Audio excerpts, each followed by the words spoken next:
So we've been active on YouTube for about a year right now, and overall the reactions have been really positive and people have been really welcoming, but there has been some hiccups here and there. So to celebrate that YouTube anniversary, Mark and I decided to pick the toughest comments that you guys have made and the toughest questions you guys have asked in the comment section and answer to them in the most brutally honest way possible. So this podcast is going to be a mix of actual online marketing questions and kind of snarky remarks that you guys have made in the comments. So whether you want to know if we think that keyword golden ratio is a viable tactic or why we keep interrupting each other all the time on the podcast, stay tuned. Hey everyone, welcome back to the Authority Hacker podcast. So this week we are actually releasing the authority site system. So if you haven't looked at it, you can go on authorityhacker.com/system. This is a complete reshoot, complete redoing of one of our most popular courses on starting new authority sites. It is more than 50% bigger. There's a lot of new things, etc. So go check it out. We're pretty excited about that. It took us 6 months. How is it going, Mark, after reshooting that whole thing and now it's finally done? I'm so happy right now. Not only because people are going to have their hands on it, but because I don't have to shoot videos for a little bit, you know? I'm very glad we've got it out the door and we've shipped it. It was a long, hard slog, but ultimately I think totally worth it in the end. Very happy with how it's coming together. Even like the design we've been working on the past few days kind of leveled up quite significantly as well. Yeah, it's coming together. It's like, I'm excited too. We got a lot of feedback from existing authority site system members. So that's one of these things, actually. That's kind of the angle of the episode. So perfect transition.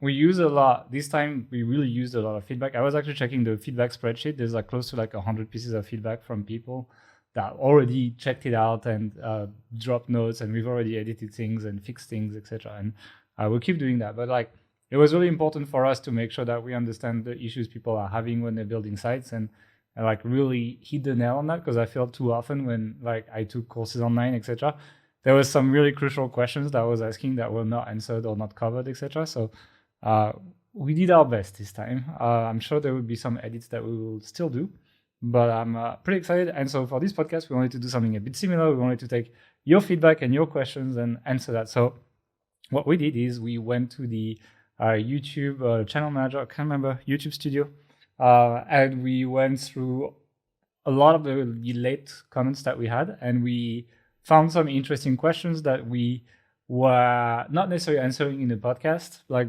when we cover the topics, etc., that I think would be out of interest to most people who listen to the podcast. So we're going to go back to these things, probably mention the podcast it's from, etc. I've also picked up some criticism to our style of doing the podcast, so we'll be going through that. It's mostly me anyway, but it's like I'm the guy that people love to hate, you know. So it's let's see how that goes. But I think because it's an Authority Hacker podcast, we're gonna start with value stuff, and we're gonna start with a proper question, and we'll go to the more of the fun stuff. And the first question, and I'm going direct it to you because it's more of your stuff, is about HARO for new sites.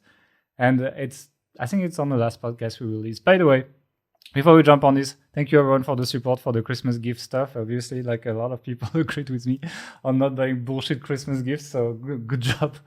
That's how we're. Did you get any gifts for Christmas, Gael? No. You didn't get a single gift? No, and I'm glad. It's like, it's fine. It's great. I tell people not to buy me anything. Are you trying to convince me or yourself though? Yeah, it's fine. It's great. Yeah. No, I love it because it's like I tell people not to buy me gifts, and usually I make weird faces when I don't like the gift they buy me anyway, you know? Because like sometimes I like go back to France and people buy me a gift anyway, even though I tell them I don't want it. It's like useless. It's like, you know, especially because I'm like flying with just a hand luggage. I can't even bring half the stuff people buy me when I go back. It's just gonna stay in the room, and I'm just gonna leave, and my mom's gonna have it or something or whatever. And it's like I don't hide my disappointment, so people tend to avoid buying me gifts now. Anyway, so let's go back to the podcast. Let's go back to the questions people are asking, and the first one was for new sites for HARO. It was from Kudi. And that was on your first 100 links, our exact strategy. I have a question. How come you can use HARO for new sites link building if they're looking for the most established experts on the topic only? So I can answer this one. They're not actually just looking for extreme topic experts. They're looking for anyone with any kind of experience or story or anecdote to share around a topic. So you could just be a consumer who enjoys, I don't know, paintball guns or whatever it is, or there's a lot of like personal finance related questions. They're looking for people who have actually been in situation X. And that doesn't mean you're like a financial analyst or an accountant or whatever. It means you're just a regular person that happens to have had some kind of experience. So when people say the HARO is all about finding topic experts, it's not really so much about topic experts as it is just people with some experience in that area. And there's a lot of areas, a lot of general areas, especially around business and technology and personal finance, that really anyone can contribute to. We've had a lot of success last year in 2020 talking about working from home and answering those kind of queries. We're not HR experts. We're just a company where we all work from home. We have some experience in it. It doesn't make us like kind of experts, but the odd anecdote you can share here or there is really useful when content creators are creating content with HARO. Remember, they're not looking just for an expert to source the facts. The journalist, the writer can source those facts themselves anyway, just by Googling and finding it out. They're looking for your story, and that's what they want to share. So that's how you can. Yeah, that's what people like to read as well, right? They like to read people's opinions and stuff, even if it's like not factual, not even that accurate, whatever. They're just more interested in that. That's why even platforms like Reddit are so popular, when there is like more accurate news sources or things like that. It's like it works really well because people like reading other people's stories, you know? I mean, speaking about accuracy, I would say journalists themselves, they don't even really care that much about accuracy. They don't have time.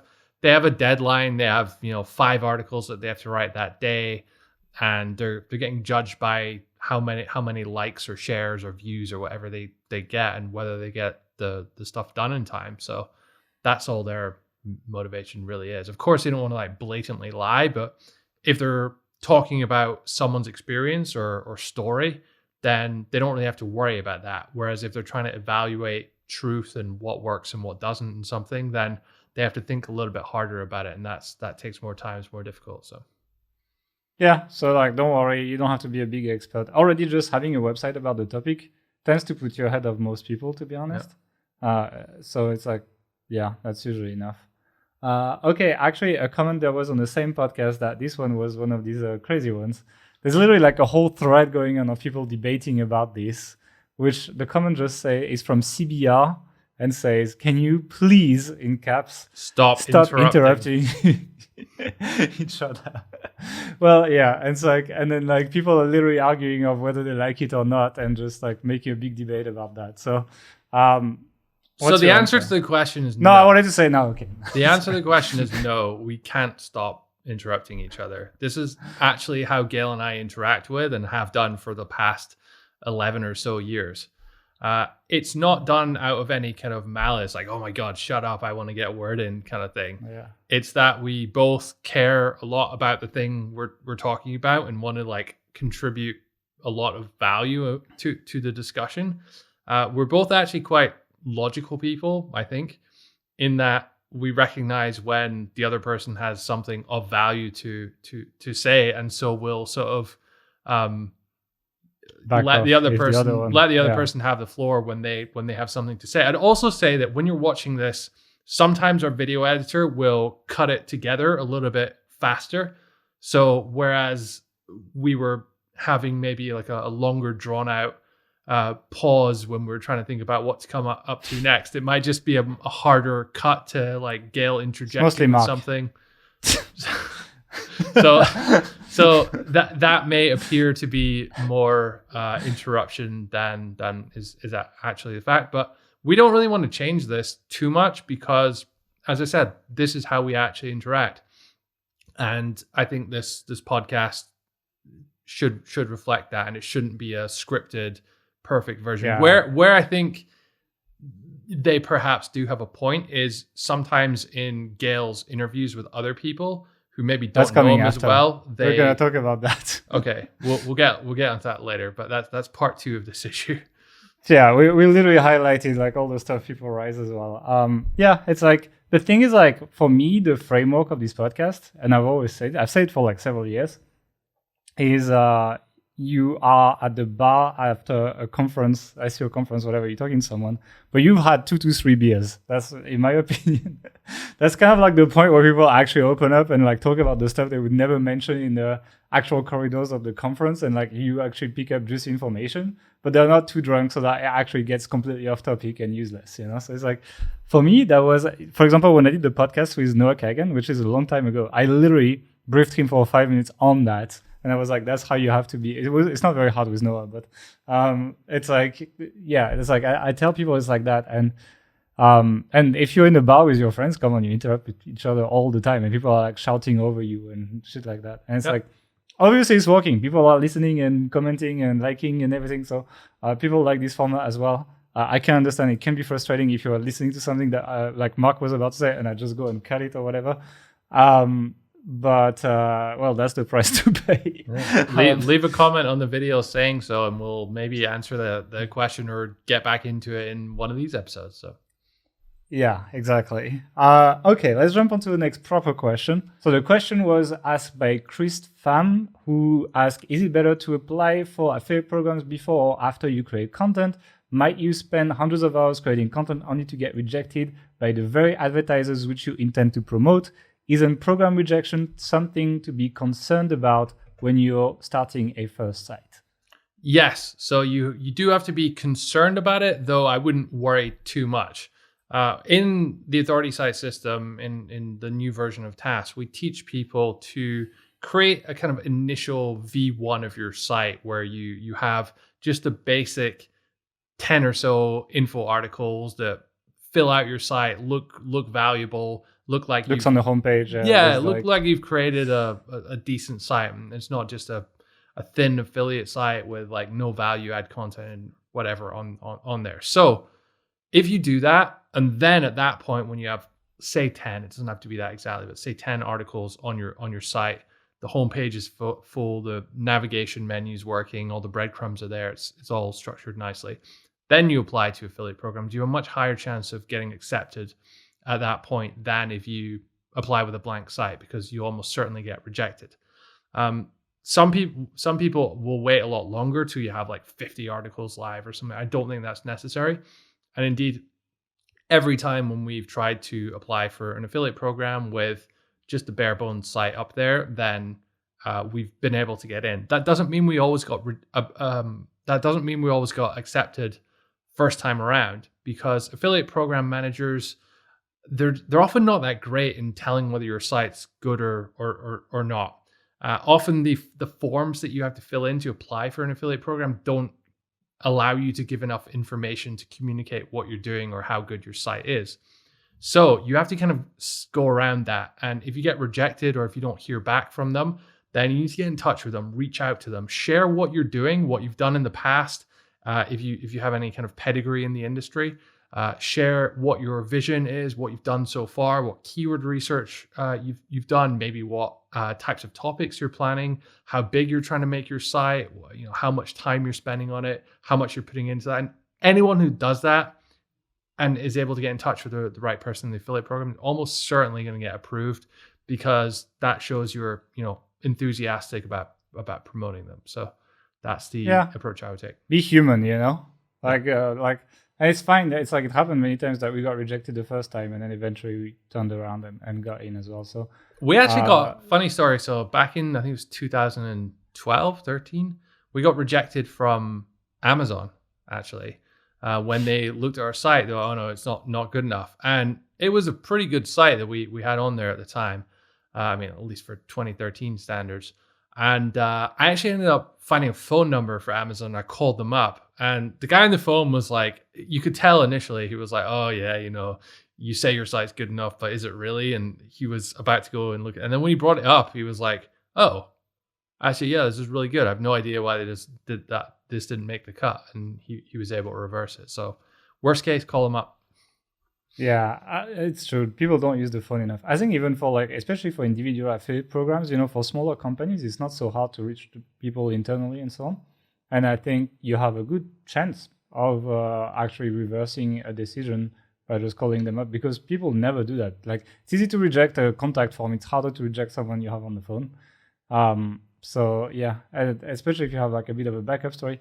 I think if I was really interested in doing that and calling them up, I would actually buy their product just before I do that.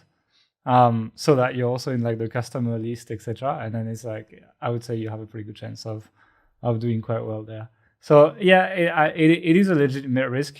I wouldn't build like a 200 pages if you're not in the affiliate program, but like build a base site, then maybe build 1 or 2 sites that could be used to promote their program. The good thing for this kind of stuff is like you could be creating a roundup review, for example. So like, I don't know, you want to promote paintball guns. Let's go back to that example. You want to promote that one company, and but like you don't want to risk you don't want to risk like writing a single review, because if you write it and you can promote them, then you're fucked. But if you say the best paintball guns of 2020, for example, like the 10 best new models or something, and then you include them in the list along with like 9 others, and then you could just swap them out if you don't get in. That gives you an opportunity to create content that can get traffic. And at the same time, even if you don't, like, you can show them that and then they see how they would fit in. And at the same time, if they don't let you in for whatever reason, you can just swap them out for something else a little bit later and just keep your article and not waste your content. So I would say that would be a good way to deal with that, for example. You just need to understand for each case, like it's not something you can do every time for every affiliate program. Anything else on this question? No. The next one, which I like a lot, which is from Dimitri Sotetsky. Savetsky. It's hard to Savetsky. Sorry, it's hard to say the names properly. I mean, obviously nobody can say my name, so I'm forgiven. But the question was, why do site owners sell sites if it's making them good money? Makes no sense. Obviously, YouTube comments, right? Exactly. So no offense, makes no sense. It's just like the typical way you end it. I understand why someone would have that position, would perhaps suggest that, because you have a site that's making $2,500 a month. Fuck, I'm gonna mess up my math here. You have a site that's making $2,000 a month at a 40x multiple, and it's worth 80K, right? So why would you sell it for 80K when you can keep making $2,500 a month indefinitely, right? Makes no sense. Well, which is the reason why we didn't sell House Ambition, right? From an asset perspective, you're looking at this versus investing in a stock or real estate or whatever. You kind of got a point, because the returns on website assets are massive, but they're inherently much riskier and much more. When I say riskier, they're much more volatile. They have a risk. They have two types of risk. They have one type of risk, which is risk of complete failure or massive failure. You lose 90% of your traffic. It's happened to us before. It happens. Or you have a risk of volatility, which you can have a period where it goes up, doubles, triples from month to month. Or you lose 60-70% of your traffic from some algorithm update in the course of 24 hours. It can happen. So when you factor in those risks and that volatility, that means that it may make sense at certain times to de-risk yourself from that situation and to lock in the gains that you've made thus far. If you think about it, if you start creating a portfolio of websites and they're all making some money, then do you just indefinitely keep reinvesting all that money in growing them and building more websites and building more and growing, and all the time you've taken no money for yourself, you've made no profit because you've reinvested it all? Or do at some point you pull your money out of one or some of the websites by selling them and locking in that gain and saying, okay, now I have $100,000 or $1 million to my name and I can go, live it up or buy a house or whatever you need to do for the personal circumstances you're in. I know Empire Flippers in their sort of marketing PR spiel, they tout this a lot as like personal situations. And I do think there are a lot of people who, have unexpected tax bills or are getting divorced or want to buy a house or have some kind of personal situation where it makes sense for them to sell an asset and get a lot of money coming in. If you're moving to a different country, it doesn't really apply to US citizens, but with different tax brackets and rules, then it may make sense. So that's something to think about as well. And finally, I would say just if you want to do something bigger and better, maybe it's your first site and you've gotten to the top of your niche, you've gotten as far as it can go without, crazy amount of extra effort, then it may make sense just to sell up and go into a much more competitive niche and, hit that with a different sort of approach. Yeah, I think some people are also quite tired of the niche topic, etc., or like just running a website in general, like want to take a break. But if you're like in a competitive niche, for example, there could be a point where you like have to create regular content, manage a team, do all these things, etc. And your bank account, like that if you sell your site, your bank account is gonna be good for like a while, and you don't have to do that. And like some people get really sick of their niche or whatever, and just tired of the whole business, and they just want to take a break and they want to get out, and then they'll just sell their site and do that. But I think one thing that happened to us. Sorry to interrupt again. That happened to us with our agency. What? You interrupt me? I can't believe that. That happened to us with our agency. So we'd been running it for 4 and a bit years, I think, and we didn't like it. We did a podcast about this towards the end of last year. We'll link it in the YouTube video, so you can go check that out if you're interested in how we sold our agency. I did it that way. It's the right way. So essentially, we hated what we were doing at the time. It was making kind of okay money. So why would we sell it, right? Well, we sold it so we could start from scratch and get into authority sites and start doing those. And I think that's worked out pretty well. It was a good decision in hindsight. So exactly. This phenomena can be replicated across different industries. One thing that like if someone was asking me about that now, I would, especially in this niche, I would talk about like the current Bitcoin situation, for example, where it's like super high, but it's like, do you keep riding? Like, it's going to move, right? Up or down, regardless. I can't tell where it's going to go. I'm sorry, guys. This is not the right podcast. But what we probably can tell is probably not going to stay flat from now on, and people are not going to have their gains forever. And so they need to make that decision as well of like, they can either de-risk and like sell some if they bought it really low before they made a large profit, or they can just double down and take that risk. And that's essentially the same decision when you do a website, when you build a website, and algo updates are quite like creating the volatility that you would see in these kind of markets as well. Obviously not on the same level, but still, and it's like it's the same thing. It's like it's a debate that people are having in the financial markets all the time. Like, do you actually take some money out? Do you not take some money out? Do you keep your initial investment but take what you made in profit? Do you, etc.? It's the same thing, and quite often it makes sense to sell. The risks are like the returns are high on website, but the risks are also pretty high too. Like a big core algo update can fuck you up, and sometimes it can take pretty much all the resources you have to have a chance at coming back. And it's like that's the reason why, for example, I decided not to fix House Ambition. I was like, it's not worth it. It's just too much work, etc. And honestly, looking at the people who tried that went down with us, I have no regrets. We saved a lot of money not doing that.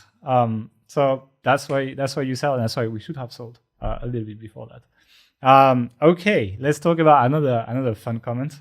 That is from Mike K, that commented on the interview I did with Carl Roof. And he said, valuable stuff as usual. I can agree, however, about letting guests speak. He says that, speak more, sorry.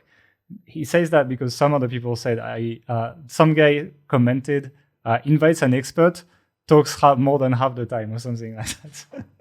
And so this guy was like the nice one. And then he gives a timestamp at 26 minutes 45 seconds.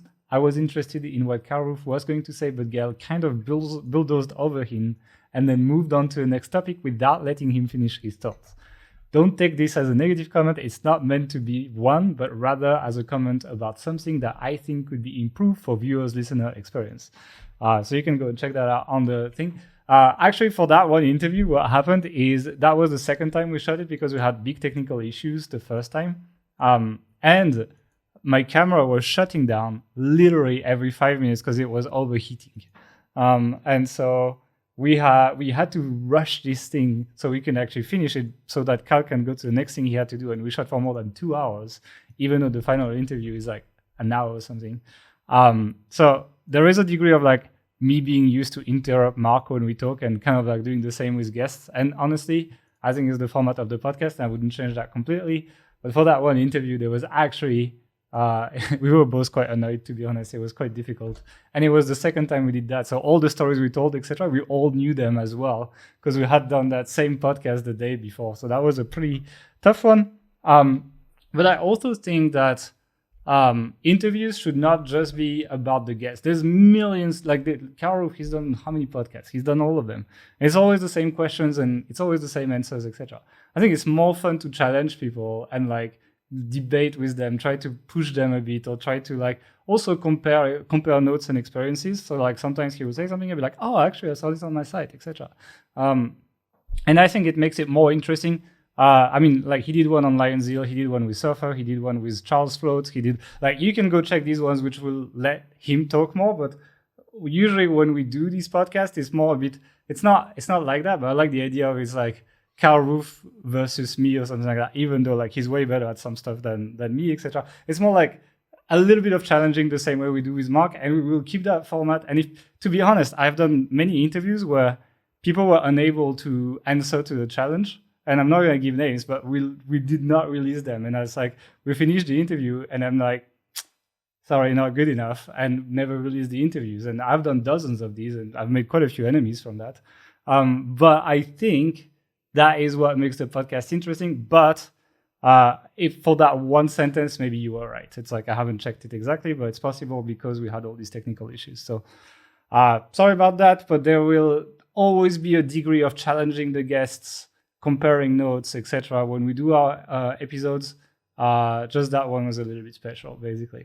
It's also quite difficult to host a podcast and to interview someone and to steer the conversation in the direction that you want to go. Guests have an awful tendency of waffling and going off topic. Yes. And when you're trying to create a succinct podcast about a specific topic, you have an idea of where you want it to go, but you can't plan it out. Like, we're not writing our questions out before the show. There's an element of kind of organic. We write the questions, but it kind of like deviates a bit. And the truth is, we know who listens to this podcast more than the guests do.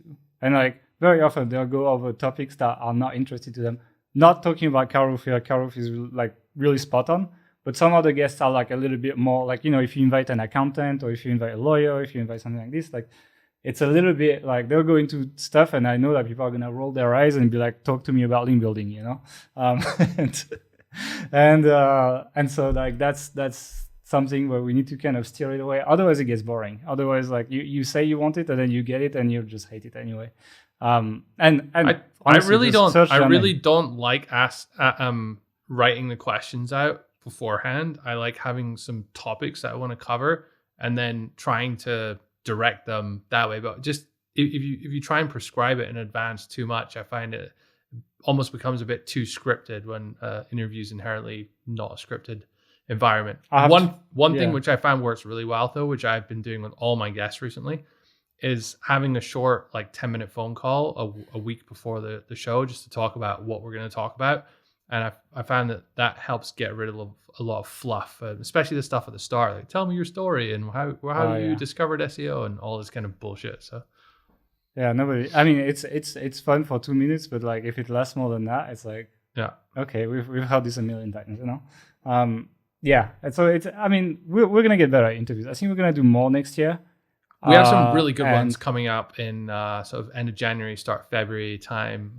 Quite a few good guests that you guys are going to enjoy. So stay tuned for those. Subscribe to our YouTube channel. So I'll pay attention to not interrupt them too much, and I'll make sure my camera doesn't overheat. You know, when I recorded that interview, but it's winter here. I don't know why it was overheating, right? But by the end, I had my windows open, as it's colder in the room, and I was freezing because that was the only way to keep the camera running for more than 5 minutes. So that was the context of that interview for the second time we recorded. So that gives you an idea of the context. That's why sorry, I went a little bit over him. I'm sorry, Kyle. He knows I love him anyway, so it's fine. Anyway, let's jump on to the next proper question. We're going to pick up like tough YouTube comments on us, mostly on me. But the next question is a real question from AJ Verma, who asks, regarding updating old content, is it necessary to update the post date as well? And then there was another comment that I picked up on the same topic that just asked how often do you update content? And that was on my reviving dead content video. That was not a podcast, that was a video. You can check it out. We'll put the card here. I will answer that. So the question, updating the content, is it important to update the post date as well? Yes, it's probably equally important, if not more important, than actually updating the content. And you're gonna laugh. I'm gonna make a YouTube video about this next year because it makes me laugh so much. I've done it so many times where I go back to a post and I add like a single full stop in the page. And I just change the date and my rankings bump up from like number 7 to number 3 or something like this. And like I do nothing else and it works. So like updating the date, provided your theme gives the metadata to Google, which pretty much 99% of themes do, is extremely important, works really well. And very often you don't even need to actually update the content, just the date will actually bump up your rankings. Don't ask me why it works. It's magic of Google, you know? And then the next question is, how often do you update your content? And we don't really put a timer on this.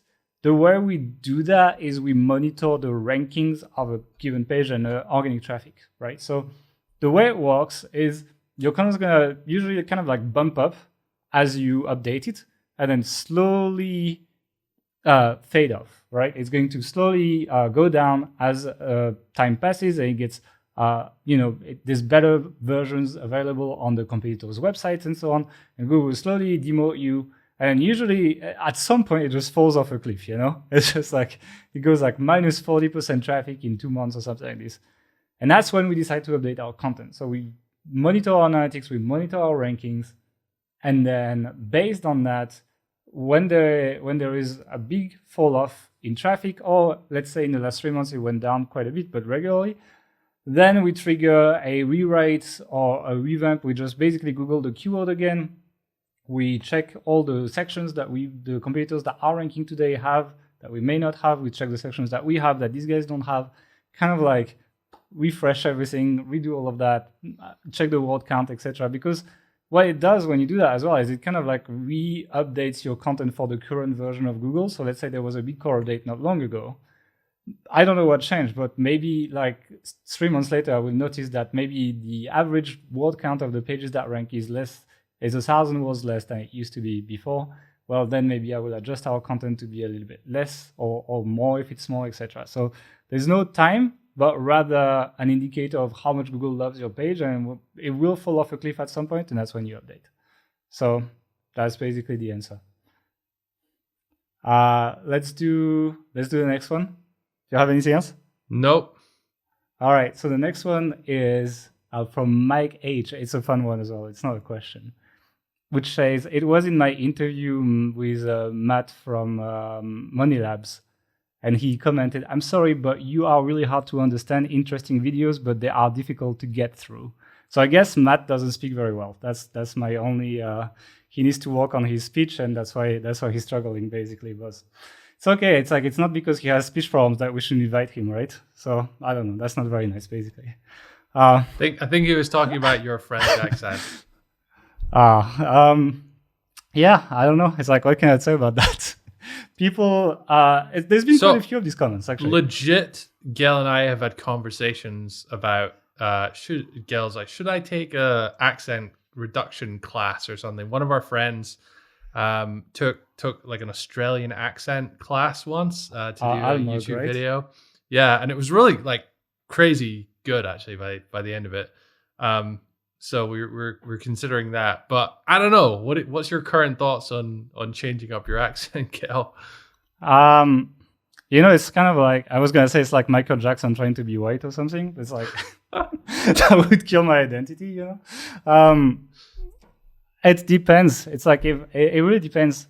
I think if I see it become an obstacle for the YouTube channel to grow, for example, because the way it works is like, if the video did well with the people who are subscribed to us, then essentially YouTube finds people who watch similar videos and shows our video to them. And if they click, they might check it out and they discover us, right? That's the discovery process.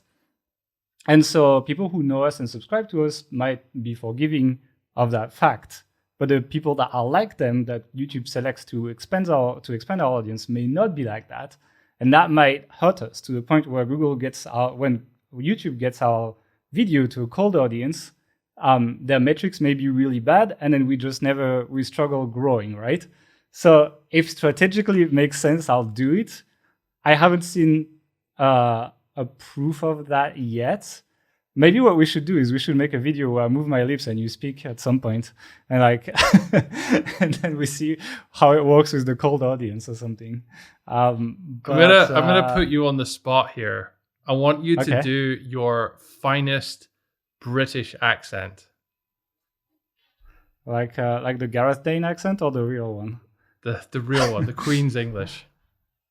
I can't do that. It's like Americans can do that. Okay, do an American accent then. I can't do accents. That's the thing. Just try it. It'll be funny. I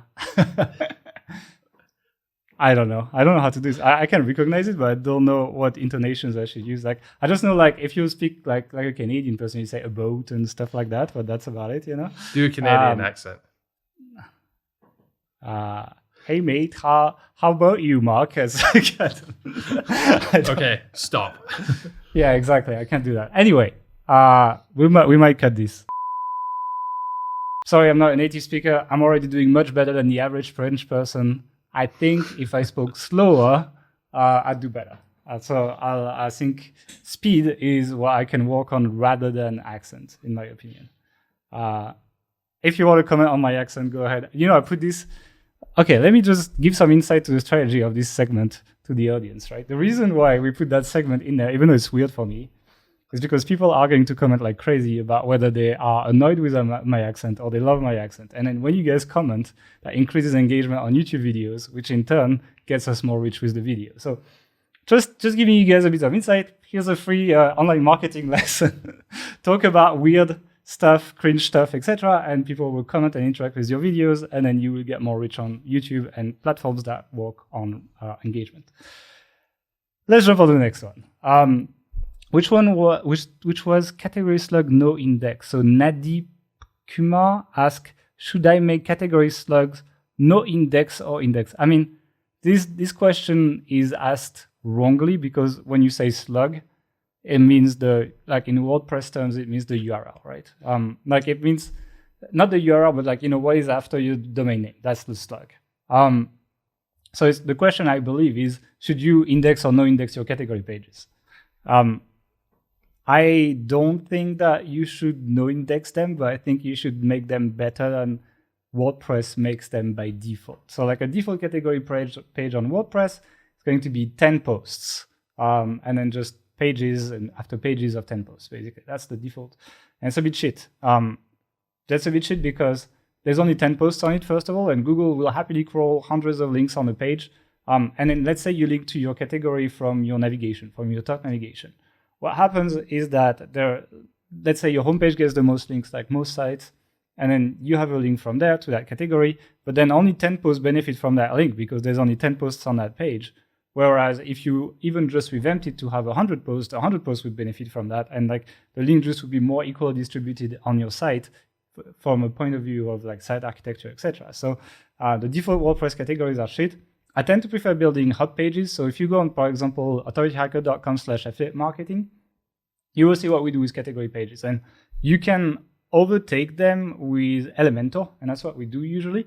But if you don't want to do that, you can just redirect your category pages to normal WordPress pages. So you could make a normal page and put all the content you want. Let's say like you put more posts, you organized it in sections, so it's easy to find what you want, etc., etc. Maybe you put a lead magnet in between, so you collect emails and so on.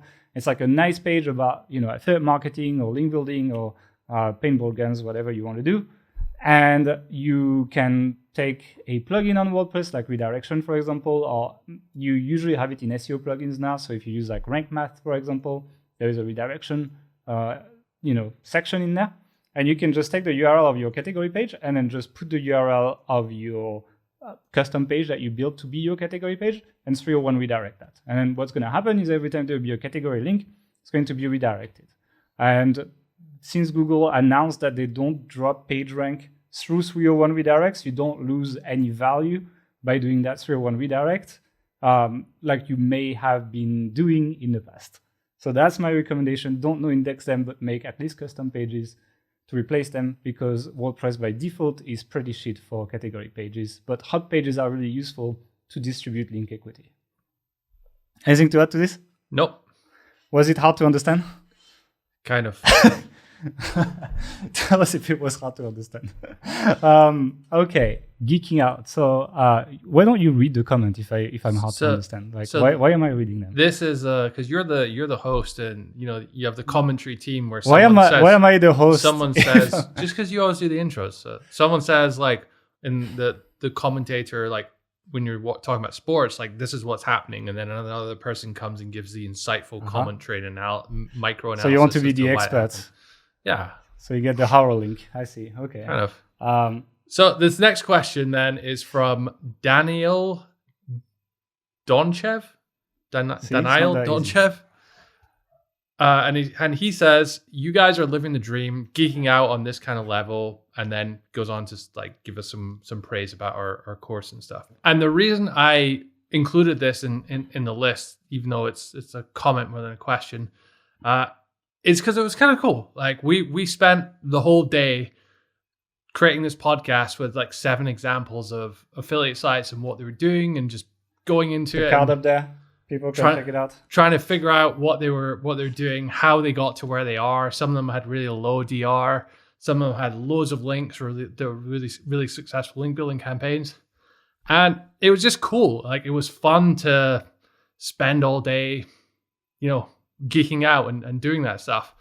I think that there's a kind of notion in online marketing that people get in this just to make money. And that's certainly like a driving force. Like everyone who's doing this, or almost everyone, wants to make some money. But it's not like you're making money at the expense of everything else. Like you can still do it while having fun, having like some kind of moral kind of like approach to what you're doing and what you're teaching. You don't have to like, I get the sense that there's kind of a group of marketers who just want to make money, and they will, cut off their own mother's head to do it. And I think this guy was kind of appreciating the fact that we were like not in that camp. That's all. Yeah, I think it's funny because Ahrefs uses one of my testimonials, because one of my tweets has a testimonial. Because in that tweet I said, you learn more by spending one day putting random URLs in Ahrefs than you do by reading most online marketing blogs. And I still stand by that. It's like every time I take the time to do that, I learn a ton. And like this podcast was just the result of us doing this for, 5-6 hours maybe, researching quite a bit. And we came up with like a lot of really cool examples, like not even counting the ones we didn't put in there and so on. And so I think like to give something to the people who are listening to this podcast is, if you have a free day, do that. Like pick a random industry that you have heard is competitive, credit cards, hosting, not paintball guns, whichever, and lettuce. That's the one. That's the really challenging niche. And you can just Google a few keywords and then just start finding some sites and throw them in Ahrefs, look at their competitors, look at the biggest sites, etc., and start digging into their link profile, find the top linked page, for example, and look at the links into that. And you're going to learn a lot for your own sites. Like every time I do that, I learn a ton. And it's fun to watch our podcast, but I think you would also learn a lot by doing this kind of stuff. And the thing is, like a lot of people also in the comments, a few people, were like, Ahrefs is really expensive, I can't afford it, etc. Which, okay, $99 a month is quite expensive. You could do that with a tool like Ubersuggest, for example, which is much cheaper. Ahrefs has a $7 trial that you can sign up for and then do that. So it costs you $7. So it's not free, but like you don't have to spend $99 to even do that. And if you want to educate yourself and get like a view of like what's going on in the market, it's a really good way to educate yourself. And I do encourage people to do that more than reading a lot of blogs, sometimes including ours. I don't want to place us above everyone else, etc. But yeah, you should do that. Check that podcast out and do something similar. Pick a niche and go and dig. You will learn a lot. And Ahrefs did not pay me to do that. They actually got us as an affiliate, not just us, but like all affiliates actually. So yeah, I am not saying that to make money or I didn't get promoted or anything like that. It's like genuinely how I come up with new stuff. Like I rarely come up with new stuff reading other people's blog or whatever. I do it more by observing people who are actually making money and doing stuff on their sites, basically. You're smiling. I don't know why you're smiling. You probably didn't understand what I said, right? No, it was just at the pajamas thing. Oh, okay. Never mind. Watch to the end of the video and you'll see. Yeah, you understand. There was a cut here that you guys didn't see. Anyway, let's jump on to the next one. The next one, and there's actually a bad side about you, which I mean a bad side. It was a cringe flex of your Ahrefs mug, which Farhan Sheikh Ahmed said LMAO, so losing myself, how Mark just lifted the empty Ahrefs mug to just show it off. Let's just put the clip. But what's even more important if you're doing SEO is to know how Mark is going. So how is it going, Mark? Oh, it's going good, thanks. Just wanted to show off my fancy new Ahrefs coffee mug. So yeah, the swag collection continues to grow. So I don't actually drink coffee, and I very rarely drink tea anymore. It's cut out all caffeine last year. So I don't really have much to use the Ahrefs mug for. So I just wanted to kind of like show it off. And also I get this intense amount of pressure at the start of every podcast episode. Like we spend usually quite a bit of time preparing what we're going to talk about in the show. Like today we've prepared all these questions. We've gone and found the good ones. We've thought about how we're going to answer some of them at least.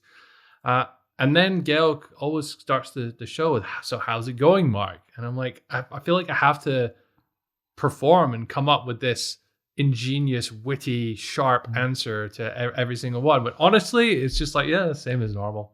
That's like what I would say most times, but I've really been trying to put in the effort. And last year we went down this kind of tangent of merch and like stuff we were getting from Asana or the water bottle, the Ahrefs swag, the new Authority Hacker swag, and yeah. Would you say your level of anxiety increased since we started doing the how's it going, Mark, in general for your life? Yes. Well, we've actually been doing it for quite a while, but for the longest time, it was just like, it's going good, thanks. And there wasn't really a good answer. But then I started doing it for a few weeks, and then I set this expectations that there's going to be something funny. And there's now a chapter in our YouTube video, every time, yeah, which is how's it going, Mark? And every time in the live, people are like, how's it going, Mark? I think we need a how's it going, Mark t-shirt, to be honest. Yes, that would just kind of answer everything. The funny part is I was on Paulina's computer, my fiance over there, and she checks the funny. It's like I wanted to show her the comments on the Christmas gift stuff from last week's podcast, and I'll go and open the podcast, and I see she watched all the way up until how's it going, Mark, and then she cut it and she didn't watch the rest, and I was like, okay, that's what people watch. Yeah, a lot of people on the chat usually on the premiere just say they come for the how's it going, Mark. Okay, let's jump into a real question. Let's jump back into value. You guys want to also hear that? It's good. We'll chapter it so you'll be able to skip. But we have a question from Bassi who says, I'd suggest speaking on how to vet sites for guest post opportunities, considering this is one of the main tactics for link building. I've been searching for guest post sites this week, and I am noticing a lot of sites with Write For Us or guest post pages are just PBNs and have report posts as blogs to seek guest posts. By the way, how is my understandability of this thing? I'm making a lot of efforts. Now I'm quite self-conscious, Understandability. I don't think that's a word, but aside from that, very understandable. That was the joke, but okay. Okay, that's yours. Okay, so the question is basically, how do I tell whether a site is legit or not, whether I actually want a link from it or not, or it's just a PBN? And there's a few things you can check, a few metrics you can check if you want to make this into kind of an SOP or a process. The first is the amount of traffic that site gets. So you can use a tool like Ahrefs, which estimates, not always perfectly accurate, but it'll estimate the amount of traffic that the site's getting. You'll see if it's getting, 1,000 visitors a month, 100 visitors a month, or 100,000 visitors a month, and it may be off by a bit, but you'll roughly get where it's at. If a site has no traffic or it's lost all its traffic and it's kind of on its way to zero, then you may want to consider not getting a post from there, a guest post or a link from there. Not always the case. Sometimes it might be a new site or just in a very, very small niche where there's not that much of a sort of ceiling or kind of micro niche site. But traffic would be the first thing I would look at. Second, I would look at DR, which is domain rating, which measures the amount of and relative strength of links pointing to a specific site. And generally, a site which has good links, more links, is more trusted. It's one of the way Google evaluates whether to trust your site or not. It's arguably the biggest part of its ranking algorithm. So if it's good enough for Google, then it should be good enough for you. Just to be clear, Google's not using the Ahrefs DR formula. The DR formula from Ahrefs is an approximation of what Ahrefs thinks Google uses to calculate that, or very roughly speaking, at least. So you can look at that. Higher DR is better. There have been cases in 2020 where sites were manipulating their own DR in order to appear as if they're more authoritative and sell guest post links and various other things. In December, Ahrefs took some action to kind of combat that, though I'm not sure they've totally wiped it out. So you can kind of trust it a little bit more now, whereas earlier last year it was maybe open to more manipulation. So I'd look at traffic, I'd look at DR. Then you want to see, is the site active? When was the last time they posted? Most sites will show the date, at least the last published date, if not the original post date from their blog post. So you'll be able to see have they posted anything in the last few years, or is it just a kind of like dead site? You obviously want to be getting links from sites which are more active. Then you want to be looking at their editorial standards. So what kind of content are they producing on their site? I really like looking at the last couple of posts and just looking at their intros. I think it's really easy to judge content based on the intro and a quick scan through the content. If the intro is fluffy and just doesn't make sense, then you can almost write it off straight away, because it's arguably the hardest part of the content to write. So that's a good tip for assessing things quickly. You can also look at whether which other sites are linking to them. So you can use the Ahrefs backlinks report and order it by DR, UR, or whatever metric you want. But you want to be looking at, are there good sites linking to them? And have they been doing that recently, or is it like from a few years back? If all their links or all their good links are from a while back, then and you can see in Ahrefs when it was first seen, I think as they call it. Yep. If they're all like that, then you can maybe say, well, this might just be a drop domain. You can also look in something like Wayback Machine or archive.org to see whether the site's changed fundamentally. So it might be, again, a drop domain and it's been repurposed. So you can think of things like that. You can also look at who they're linking out to. I think there's this big thing about this neighborhood effect or bad neighborhood effect. So if the site is linking to a bunch of casino or porn sites, then you probably don't want to link from there as well. So look at the Ahrefs outbound link report to find that, if you don't have time to go through the content and figure it out. And just look through recent posts as well and see. You can usually see the ones which are pointing to casino or loan sites or whatever. They'll have some title that just doesn't fit in with the rest of the content, and you can usually see them a mile off. So yeah, those are the kind of things I would look for to begin with.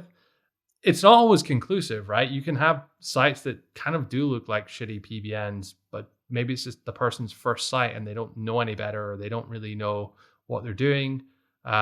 So you kind of have to judge each site individually. And I wish there was a simple algorithm that I could give you that says, oh, if it's this, then do this. If it's this, then do this. But it's really complicated, and it's quite difficult for me to articulate. It's based on kind of like quite a bit of years experience and stuff.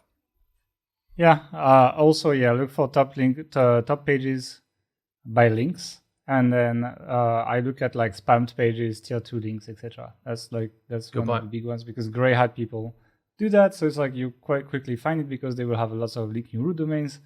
And then look at the links to that page. Look at the page. Is it a guest post? If yes, check the links. Is it spam? If yes, even if the site hasn't been penalized yet, I would be a bit careful. That's another thing I would do. Anything else on vetting guest post sites? No. Cool. Let's talk about that one. I like it. Keyword golden ratio. So Ewan Rahman, I don't know how you pronounce it. I'm sorry about this. Says, this is an out-of-topic questions, but what are your thoughts on keyword golden ratio by Doug Cunnington? Should one implement it? Thanks. So before we even start talking, I'm not talking about Doug Cunnington here. We're talking about keyword golden ratio, the tactic. Because it's like, we're not necessarily going to agree with what it is, but it doesn't mean that anything else that he does is not good or anything like that. But KGR, yeah, it's like all in title results. So you type all in title and then your keyword, and you search you check the monthly search volume. I actually checked the video not long ago because I was reading on Builder Society, which is a forum for website builders, a blog post by C. Carter, who I used to know really well at the time when we were very active on Wikidfire. He started Serpu when we were selling guest posts on Wikidfire, and like we were talking a lot. We had like Skype conversation with like a lot of like big SEOs at the time. And he actually loves it. He loves keyword golden ratio. And he's like, oh, like Google only sends you traffic for the pages that have the search volume based on like basically the search volume of the keywords you target should match the total traffic your site already gets or something like that. Like he has this kind of like tier system of like you need to level up to be able to get the bigger keywords. And he says he uses KGR to find keywords, and it has worked really well for him basically. Which I was a little bit suspicious. KGR, as I said, is all in title result divided by monthly search volume, and then they aim to have a ratio of less than 0.25. The golden ratio normally is a metric that is used in art, actually. It's like the distance between your eye and your nose and stuff like that to draw on painting, so that's why it's called like that. But basically, what it does is it gives you really easy keywords, and usually to get that ratio, you need to find really low search volume keywords, right? Like it's hard to find a KGR positive or like green keyword. Positive now is like it's a negative term in 2020 and 2021. It's hard to find a keyword golden ratio below that 0.25 when you have lots of search volume. So you tend to target keywords at like between 20 and 200 searches per month, maybe. Well, the metric actually, or the ratio, it only applies to keywords with volume of under 250 per month. So it's over 250, it's not applicable for KGR. I mean, I have a fundamental problem with this whole thing. I think it's I understand why one would create a metric or formula like this. I think having a framework provides a lot of value to beginners or people who don't have the time to do detailed keyword research themselves and want a simple what's the 80-20 you can do for beginners or for starter site keyword research. And this is an all right kind of estimation. You could probably refine it and make it a little bit better, but in the absence of nothing else, then yeah, it's gonna get you some results, in the sense that it's going to get you to actually do something versus not do something. To write posts, yeah. Yeah, and that may generate your results. Now, if you're comparing the results of using KGR versus proper keyword research, then I would say that you're probably going to be left disappointed with KGR. It's not because you get some results that it's like good result. You know what I mean? It's like a lot of people like have no experience before, so they just be like, oh, look, I got some traffic, so it's working. Yeah, okay. which is a really important to see some early progress, to buy into the idea that and to believe that you can actually do this, and to get motivated to keep going and things like that. Having those wins is really important, but you can also be harming yourself in the long term by taking this approach, because you're not focusing on actual money making keywords or higher competition, even medium competition things, which keywords where you're actually going to move the needle for your site, get more, thousands of visitors a month, or get those signups or ad revenue dollars.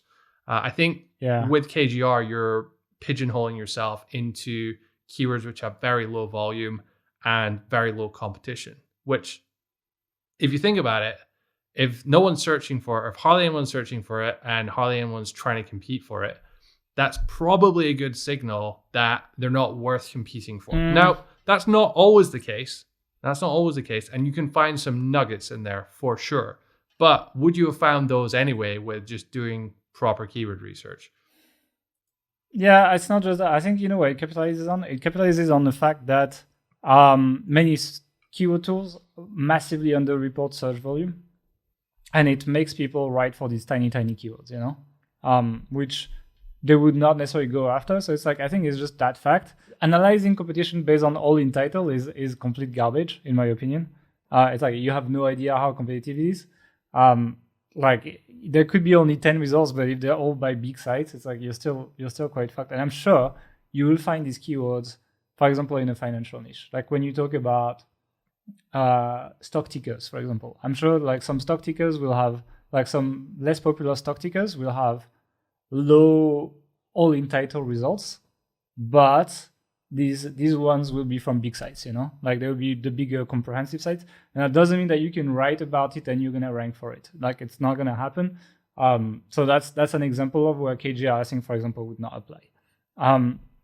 For in tasks, I'll tell people, like, we tend to give two metrics for people to look at in terms of like analyzing the competition instead of all in title. We tell them to look at the domain rating of the top 10 pages, and we'll tell them to find at least 3 sites below domain rating 35. And then we tell them to look at the traffic metric that Ahrefs gives you to the page. So that traffic metric is combining all the keywords that page ranks for. And it's a bullshit number. Like when it says 200, it doesn't mean the page gets 200 visits, but it's just a number that is an index that you can use first. We tell people like if it's more than 150 or 200, and we kind of vary this number depending on how monetizable the keyword is, you know? So if there's like, if I can promote a $200 per sale offer, like I don't mind if the page has 50 traffic, because it's like, it's already good enough because I can make good money with little traffic. But like if I'm just going to be promoting with Amazon, for example, I might be looking for 200 at least, for example. So that's usually the stuff that we're looking at. So we're looking at competition, but also like what happens when I'm there? How do I make money, you know?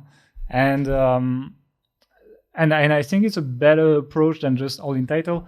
The reason why all in title is so appealing is because it's free, and people like that, and they don't need to pay for a tool, whereas our method requires to use Ahrefs.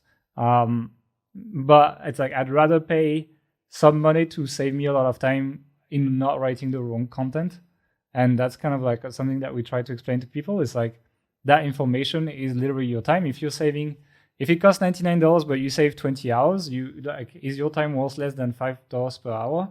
And if it is, maybe you should work on that rather than building a website. And so that's the kind of stuff that where we differ and where we're not huge fans. Keyword golden ratio, it doesn't mean that someone that follows it will not get results or traffic. It means that we don't think it's the best way to get results, and that there is better ways to do this, basically. Anything else on KGR? No, I think it's popular because it's so simple, it's free, and anyone can do it. And I also see a lot of people selling like KGR keyword packs. And I know some even like bigger people in SEO, they will buy those and create content around that to start growing their site. But the reason they do that is because systematizing proper keyword research and finding people that can do it at a high level is very challenging. So it can become somewhat of a bottleneck. So to get the throughput and to start lots of sites, to grow lots of sites faster, it can actually have a place, but that doesn't mean, as you said, it's the optimal way to do things. Yeah, okay, let's jump on to the next one, which is about Cloudflare APO, which I mentioned in one of our news roundup. So JYH said, nice talk as usual, gents. Wrote a new Cloudflare service. Would the $5 per month spend on this mean I can couple it with super cheap hosting options, thinking of Namecheap entry level, and get decent, reliable solution? Yes, that's exactly what it means, because most of your files are served from Cloudflare when you use Cloudflare APO. Therefore, your hosting is less relevant. You know, it's just going to, basically, the way it works with WordPress is the PHP just renders the page. So like the server, your hosting is going to do that calculation and putting that page together, grabbing the main content, grabbing the sidebar, grabbing the header, etc. and it's going to render HTML. And then Cloudflare is going to grab that HTML and cache it on their server and serve that for 99% of people from their fast server. So yes, you can do that. It's not going to be the absolute best, because if you have something a bit dynamic or you change your site or something like this, if you have really, really shit hosting, it could be a problem. But for basic blog type thing, yes, I think it's really powerful to couple cheap hosting together with Cloudflare APO. You can get really good speeds for your sites at the best price, basically. So that's a quick one. But I think I'll make a whole video on Cloudflare APO this year, because it's actually really cool for page speed. And the thing I like the most about Cloudflare APO is there's literally no settings. You just tick it and it just does it, and like it just figures it out for you. It works really well. So I'll make a full video on that. It's going to be a short video if it's just ticking a button, but I'm sure people will like it, showing the before and after or something like this. Okay. Anything else on Cloudflare? I guess not. Cloudflare APO? No, that's not your thing, I guess. That's why I didn't go through this. I'm sorry. I didn't let you interrupt me on this. Now the next question and the last question is from Alex, who was asking, when you are selecting a niche, how many potential keywords ideally do you want to see?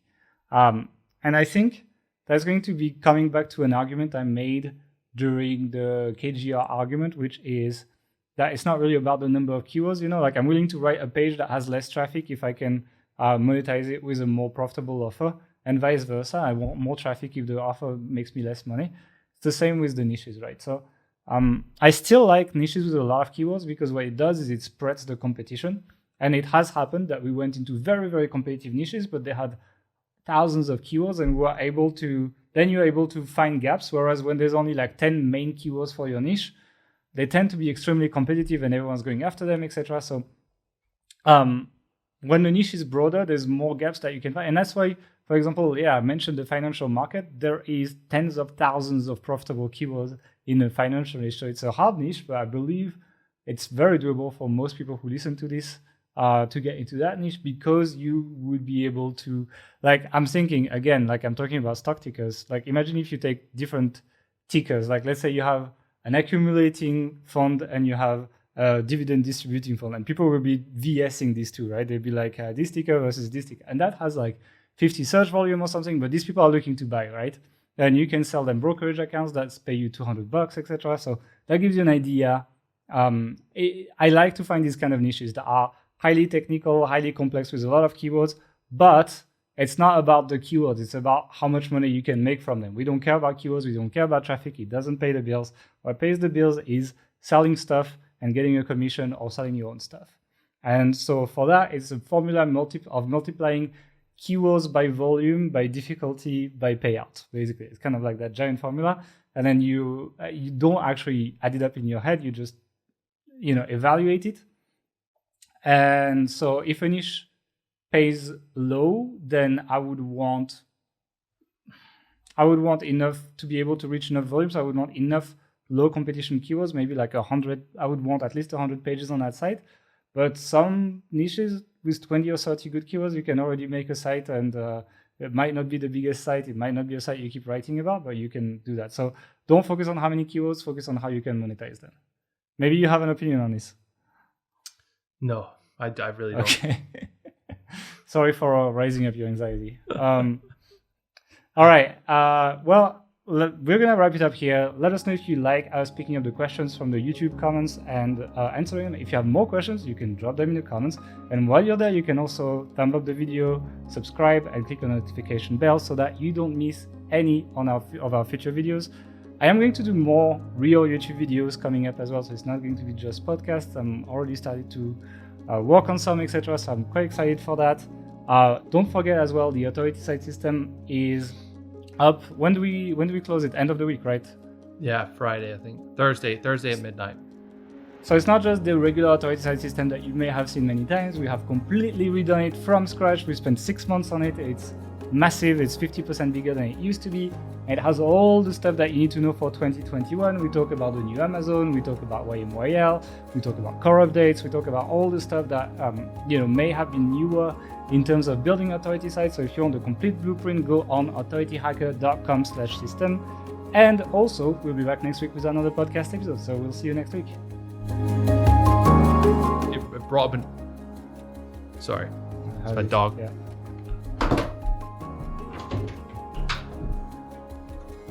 We definitely need the pajama pants on the blue post. Oh yeah.